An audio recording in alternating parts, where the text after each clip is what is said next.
Imagine being stolen from your family as a child, enduring the horrors of slavery and rising to become a voice so powerful it helped to change the course of history. This is the extraordinary story of Olaudah Equiano, a man whose life began in bondage but whose legacy stands as a testament to the unyielding human spirit. Olaudah Equiano was born around 1745 in the Igbo village of Essaka in what is now southern Nigeria. He described his early life as idyllic, surrounded by families, culture, and the rich traditions of the Igbo people. But at the age of 11, everything changed.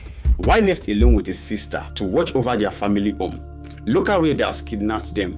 Although the siblings briefly united during their captivity, they were soon separated forever. Equiano endured a harrowing journey across the land, passing through various African communities before being sold to European traders on the coast.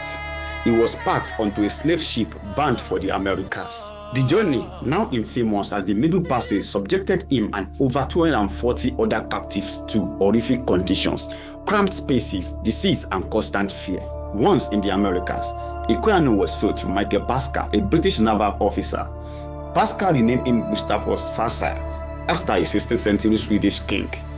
Despite his enslavement, Equiano displayed a keen intellect and learned to read and write, an unusual opportunity for a slave at the time.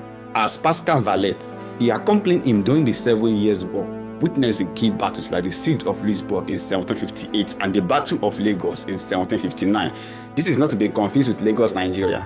This is the east of the small Portuguese port of Lagos, after which the battle is named on 19th August. Pascal later sold Equiano to a merchant in the West Indies, where he worked under brutal conditions. Despite this hardship, Equiano saved small amount of money through trading fruits and goods. By 1766, at the age of 21, he had saved enough to purchase his freedom for £40, equivalent to thousands of pounds today. After gaining his freedom, Equiano traveled widely, visiting places like the Arctic, Caribbean, and Europe. He faced constant threats, including an attempted kidnapping in Georgia that could have returned him to slavery. Despite these dangers, he chose to dedicate his life to activism and education. In 1789, Equiano published his autobiography, The Interesting Narrative of the Life of Olaudah Equiano, or Gustavo Vasa, the Africa. This book became a bestseller, going through 9 editions in his lifetime and being translated into multiple languages. By 1792, it was a bestseller and had been published in Russia, Germany, Holland, and the United States.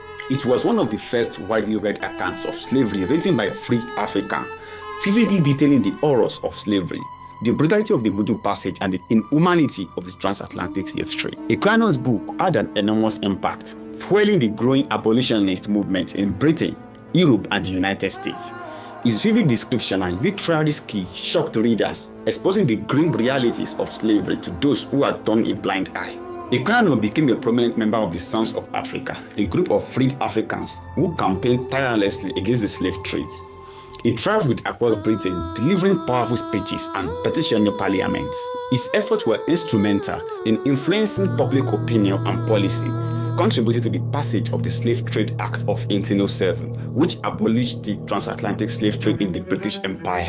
In 1792, Equiano married Susanna Collins, an Englishwoman in Cambridgeshire. The couple had 2 daughters, Anna Maria and Joanna, who he adored. Equiano's will even provided for the education of children in Sierra Leone, reflecting his enduring commitment to the betterment of Africans' lives. Olaudah Equiano passed away on 31st of March 1797 in Westminster, London. He was buried at Whitefield Tabernacle, though the exact location of his grave has since been lost. His death was widely reported in both British and American newspapers, a remarkable ending for a child who was torn from his family and sold into slavery. Olaudah Equiano left his homeland in chains but died as a free man, an author, an abolitionist, and a property owner. Proof that resilience and courage can rewrite even the darkest stories. Equiano's narrative and activism left an indelible mark on history. His detailed account of African traditions and the brutal realities of slavery humanized enslaved people to a world that has largely ignored their sufferings. His writing continues to be studied, reminding us of the strength of one's man's voice in the fight for justice. Today, Equiano is celebrated not only as an abolitionist but as a pioneer of African literature and a champion of human rights. His life stands as a powerful reminder of the resilience of the human spirit and the enduring fight for freedom. Let's keep his story alive and honor his legacy.